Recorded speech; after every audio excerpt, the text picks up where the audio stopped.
kanami pite ho tuni palin munui area frontline mona thil su chu tamkhat kani hil chi no min ke hi le viv hon ahung attack namun wa commander pa ka hi in thilum dan hi ti yi yengka hi bukani achayu wa hi numa ka ki cholo jana duty po ke ya jo numa ka ki cholwa nom ta dumna ka ki jamu tunia sarjan pa athipa jang hi bu ani pa ta hin ma hi nom ta kichana to hin pa hong kon ho hi yet an honwa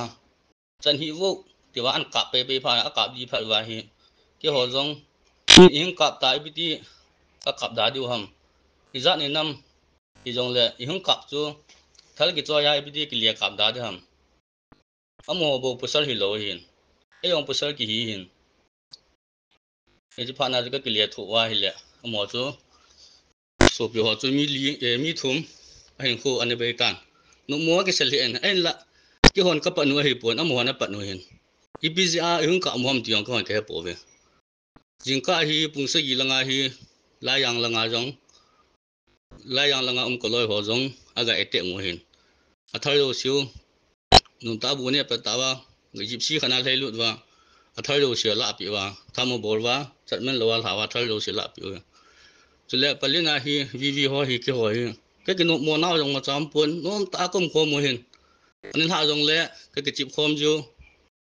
ka wa le khom ju ke ki ko mo nom ta hin khu ka man hin ipitia chi hung thung them asunga hi replan adi lo khat no me ko an jong ka bol no ma ka bol lo he pon ka ki hin su na thai ding wa chu ka ki defense na wa ka bol lo tan chi ni he team de wei chu le ni hi ka bo ka mo ye tu nia chu tim pa na pele na vv lam kai pau lan niao jing yong chu ka mu hi lan niao pi na ngai to choi na bol ham ka ti la heu kin ke ha puai ke ka yaw puai ati ka kap lo yi ka kap le nai cha kha ni a thi ding ai tan ka kap lo kang cha le nu chin na chunga khoi ka tha nu puai ki pi da pi na ngai to ke ho hi nong ete ham ka ti la tu ne ete ng bol hi pele na ko mu khom pi ho vv ho hi lo ye mun chuma pa na hung hin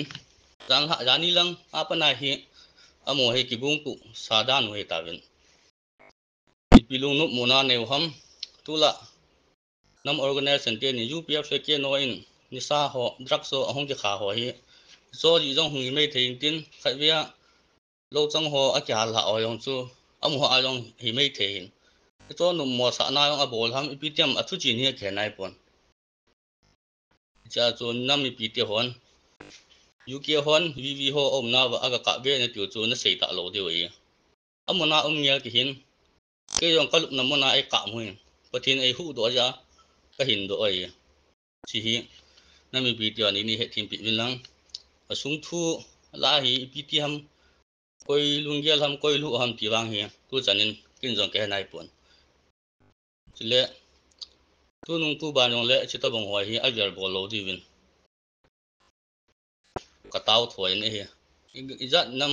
ke bong boi lai ta ki ngai lu ta di lai ta pan khom di lai ta amon chita bong lung ang gel hi no mo ka sa le e pale muna kom na wa jong front line na kyung chi yong le ke ho amasang jama kom wa am ho asung hiwa kom san lai ki ngai lu ta kom kho mo hin sung langa lam kai khat ni lung gel hoi lo ja ai so ta bong ung su wang hi dei wang apung pui nam mi pi te ho ung si tan si ta bang thili hin bia su sa te hi bu